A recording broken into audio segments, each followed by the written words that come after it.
अरे कोई समझदार होता तो कुछ बात भी तो कर पाते भाई। एक में से 2 बच्चे कुपोषित, बताइए मैं क्या बोलूं। भाइयों बहनों, मुझे लगता है वो कपिल शर्मा की जो टीवी सीरियल आती है ना, अब थोड़े दिन में बंद हो जाएगी। इसी का सारा इकट्ठा करके टीवी वाले दिखा देंगे तो चुनाव की पूरी थकान उतर जाएगी। मनोरंजन के लिए अब आपको कुछ नहीं करना पड़ेगा।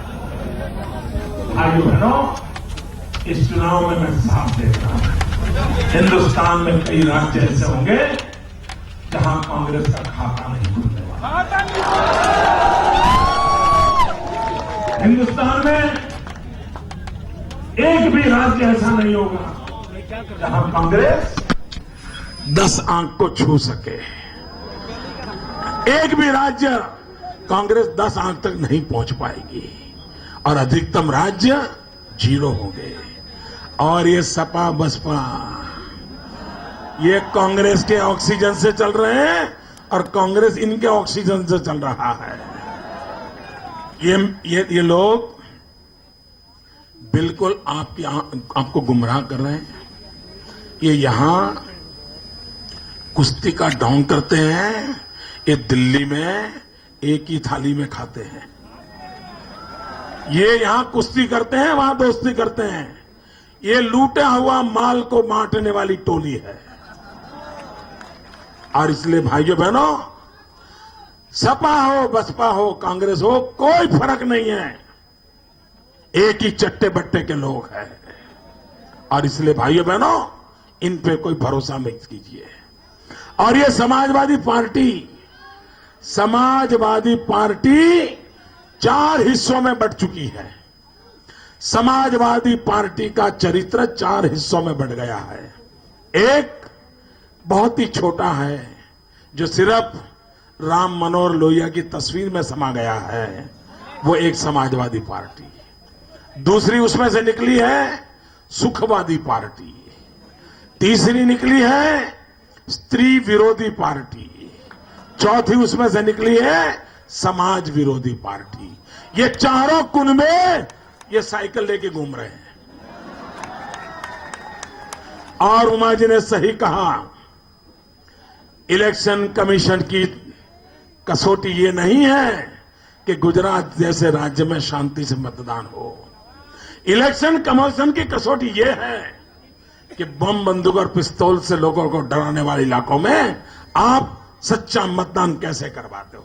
और मैं अभी पिछली बार उत्तर प्रदेश आया था, मैंने इलेक्शन कमीशन को सार्वजनिक रूप से चेतावनी दी थी। उसके बाद भी वहां मुलायम सिंह के परिवार के चुनाव लड़ रहे थे, आगजनी हो गई, लोगों को अनशन पर बैठना पड़ा और अभी तक इलेक्शन कमीशन चुप बैठा है। भाइयों बहनों, अगर हिंदुस्तान का इलेक्शन कमीशन आज देश के प्रधानमंत्री के पास जितनी सत्ताएं हैं उससे ज्यादा इलेक्शन कमीशन के पास सत्ताएं हैं, उसको नीचा देख करके चलने की जरूरत नहीं है। हिम्मत दिखाएं, सीना तान करके चलें और हर राज्य में करें। इलेक्शन कमीशन को दबने की कोई जरूरत नहीं है। और भाइयों बहनों, मैं आपसे भी कहता हूं, अच्छे दिन आने वाले हैं। ये दबंग, ये बम बंदूक की राजनीति का आप खात्मा बोलने वाला है। भाइयों बहनों, निर्भय होकर के हिम्मत के साथ 30 तारीख को भारतीय जनता पार्टी को विजयी बनाइए। आपके दिमाग में कमल हो, आपके दिल में कमल हो, आपकी जुबान पे कमल हो, लेकिन मतदान के दिवस आपकी उंगली पर कमल उतरना चाहिए। पोलिंग बूथ पर जाकर के बटन दबाना चाहिए। गर्मी कितनी क्यों न हो, हमारे भानु जी को, बहनोमा जी को भारी बहुमत से विजयी बनाइए। दिल्ली में मजबूत सरकार बनाने के लिए मुझे ऐसे मजबूत नेताओं की जरूरत है। ये आप मुझे भेजिए। झांसी की ताकत दिल्ली में भी दिखनी चाहिए। बहुत बहुत शुभकामनाएं। भारत माता की। चुनावी अभियान से समय निकालकर दीदी के स्नेह के वशीभूत होकर पीएम को भ्रष्टाचार दिखा जो लहर दिखेगी, नरेंद्र मोदी का सीधे सीधे निशाना। प्रधानमंत्री सोनिया गांधी और राहुल गांधी पर निशाना, राहुल की सलाहकारों से नहीं बनती, ये कहा नरेंद्र मोदी ने।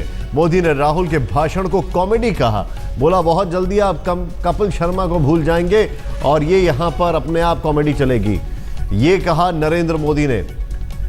सीधे सीधे अटैक सोनिया गांधी पर, राहुल गांधी पर और प्रधानमंत्री पर झांसी की रैली में नरेंद्र मोदी का।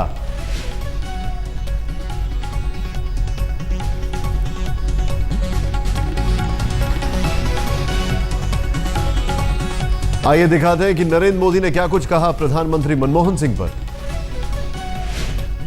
अभी प्रधानमंत्री जी कहीं वोट करने गए थे,